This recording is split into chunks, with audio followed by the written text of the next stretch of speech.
Kepercayaan diri itu penting banget ya, karena dengan percaya diri itu akan membuat diri kita lebih berani menghadapi tantangan. Baik itu ketika kita dihadapkan dengan opportunity atau kesempatan-kesempatan yang mungkin bisa merubah hidup kita. Seperti kebahagiaan, confident atau kepercayaan diri itu adalah skill. Dan tentunya karena itu skill, itu bisa diasah. Lalu cara mengasahnya bagaimana?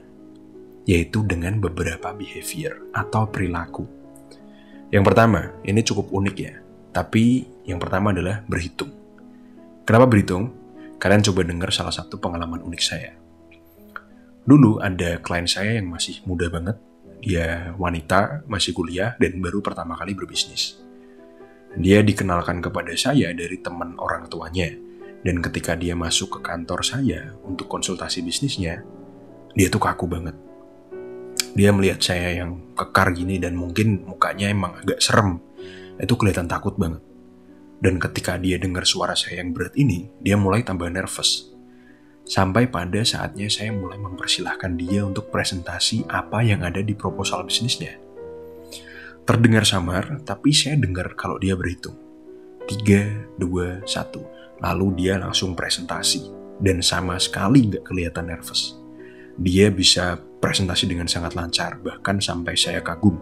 Karena saya kaget bahwa anak muda yang beberapa menit lalu sangat nervous, tiba-tiba bisa sangat percaya diri dan profesional.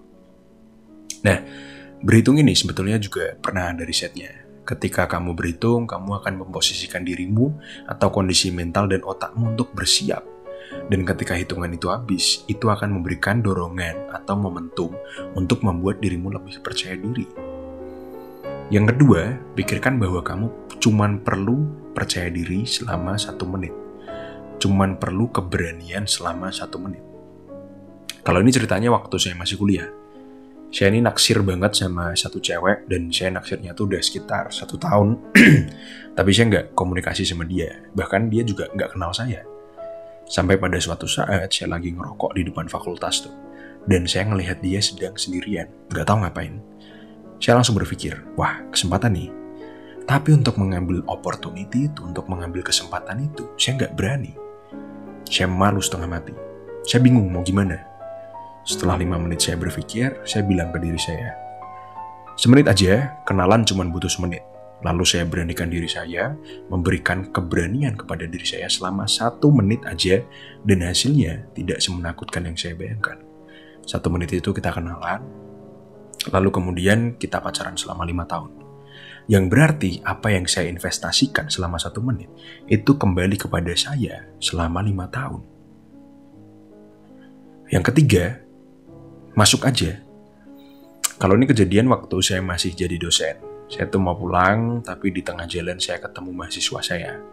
Dia tuh kelihatan takut, kelihatan panik, kelihatan nervous. Saya tanya dong, kenapa mbak? Dia jawab, ini Pak, habis ini jatah saya buat bimbingan sama Pak A, tapi saya takut. Lalu saya tanyakan ketakutannya itu kenapa, dan saya kasih nasihat simpel aja. Mbak, kuliahmu itu loh udah jalan 95%, tinggal 5% skripsi aja, udah masuk dulu aja, ntar dipikir di dalam. Lalu kita ngobrol, dan saya tungguin sampai dia masuk. Setelah dia masuk, saya pulang. Besoknya saya ketemu dia lagi, dan dia berterima kasih. Dia pun bilang bahwa ternyata setelah saya masuk ke ruangan Pak, itu nggak menakutkan seperti yang saya pikirkan.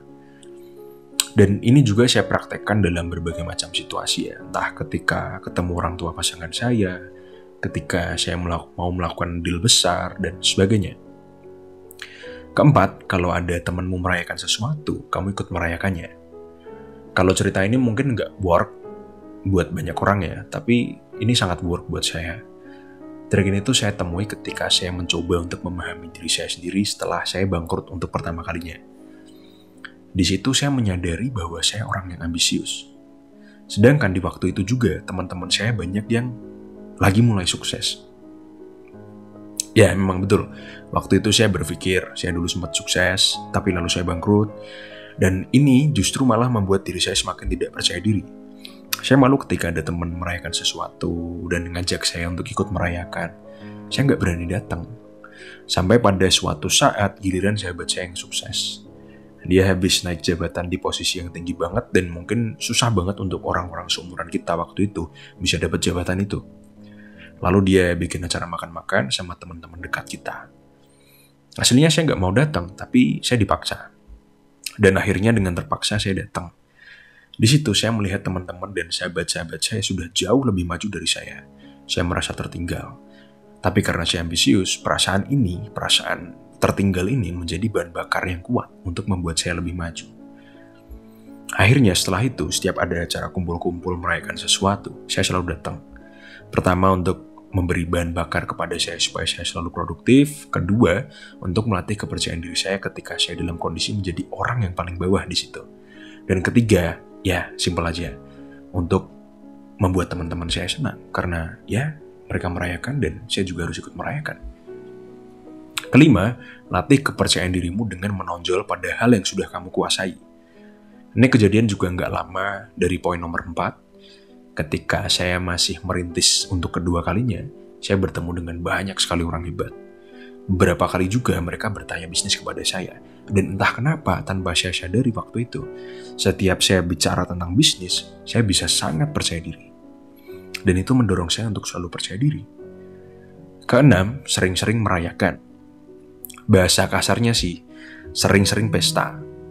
Mungkin ini terdengar bad habit ya, tapi ini bisa kalian lakukan jika kalian memang butuh untuk melatih kepercayaan diri kalian.